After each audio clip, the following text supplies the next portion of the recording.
What is today? Friday the 13th? Right. December Hey, that's right. 2013. 2013. Tom and Jerry. Hey.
Yeah, I'm just gonna leave it running. You might turn your fiddle a little bit more toward it so we can see you better and hear your fiddle. All right.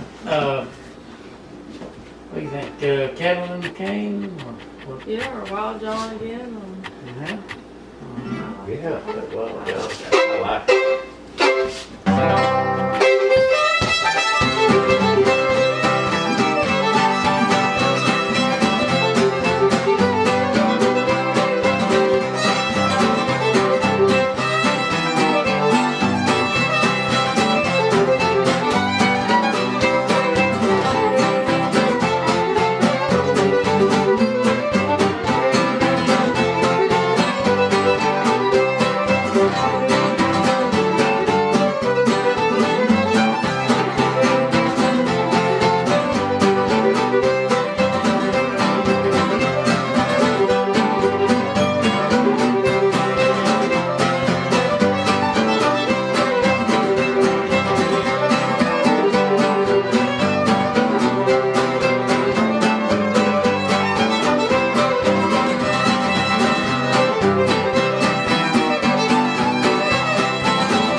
Lord, yeah. That's wound up. Good song.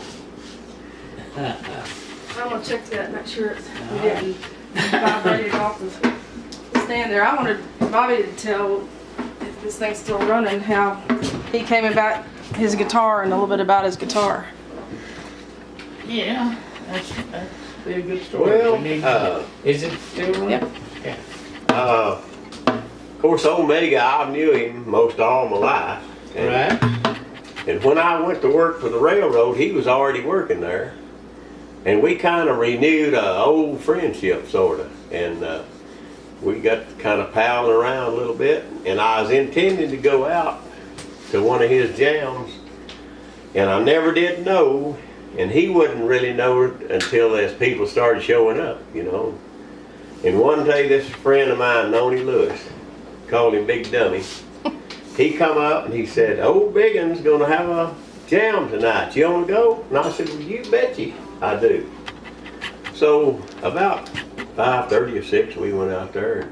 Lord, I don't know who all was there. I can't even remember. But Major Franklin, Benny Thomason, Norman, and a couple of 3 more. Kind of an all-star cast, wasn't Oh man! Sound like. And I got out there, and I mean, they started playing.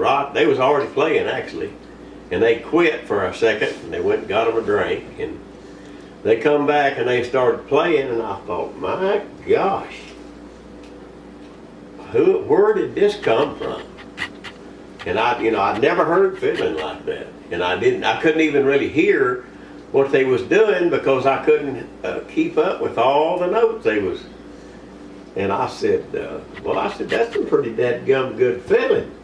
And Omega said, "I've got the best fiddle players in the world. In the world." And I thought, well, now, there's Tommy Jackson and Curly Fox, and Right. And I thought, well, now they're pretty good, but I don't know about that. But he was right. As time went on, you figured out. I figured that out pretty quick. And then he had to get up and go to the bathroom. He said, "Here, play one." So I knew how to just rinky-dink seconds, and so they started playing something in D, and I was playing, and when he come back, he said, "What are you doing?" I said, "What do you mean?" He said, "Give me that guitar." And he said, "You play with a downbeat." I said, "Well, what's a downbeat?" He said, "Sit over there and learn." So I did. I sat over there and I watched him. And I watched him play, and I said, "Well, I've got to learn how to play like that." And he says, "Well, I'll tell you what." He says, "If you want to learn, I'll teach you. But you're going to have to do what I tell you to do." And I said, "I'll be glad to." So I started going out there, and About how old was you back then? I was about 25 or 26. What town was this in? Right here. Right here. Omega lived right over that way, about 1.5 miles. It's pretty good fortune that you would live so close. Yeah, it was. So Major lived in Denison.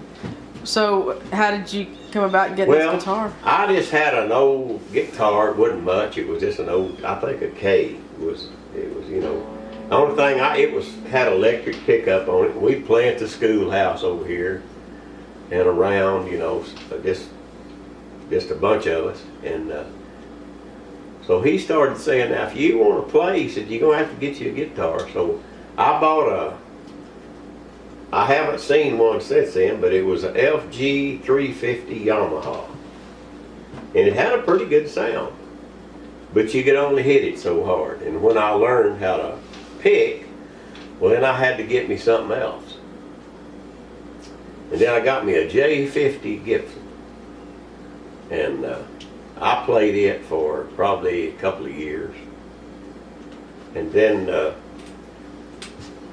one day he said, "Well, you're getting to where you can play pretty good now." And I practiced for 2 years. I didn't miss a day. I sat down. I'd get off at 10:30, and when I'd get home, I'd get that little old recorder, and Bert would give me a couple of tapes, and I'd sit there till about 4:30 in the morning and play. And I did that for 2 years. And the first contest I went to was at Wiley. And that was like 70, I don't remember, 72, 71 or 2, something like that. And Major and Omega was having a fuss at each other. They'd mad at each other about something. And so Major wanted me to play with him. So I got up there and I said, I've never played with anybody up here. He said, that's all right, you'll do just fine. Of course, he used to come out the house all the time and we'd play for hours. So we played. I mean, I made it okay. And then Shorty, he wanted me to play with him. So I played with Shorty. And then me and Shorty won the contest because Major got pretty drunk. He didn't really wasn't interested in playing. He was interested in fussing with Omega. So they fussed and drank most of the contest. But then later on, Omega had an accident out here at the lake. And this guy hit him in the head with one of them big root beer mugs. Goodness. And he never did get over that. I didn't know that. And so he told me, he said, if you want Maybell, I'll sell Maybell to you for $250. So I said, well, I'll go to the bank and get it. So I did. And he said, now it ain't yours till I die. And when I die, it's get yours. How old was he when he died?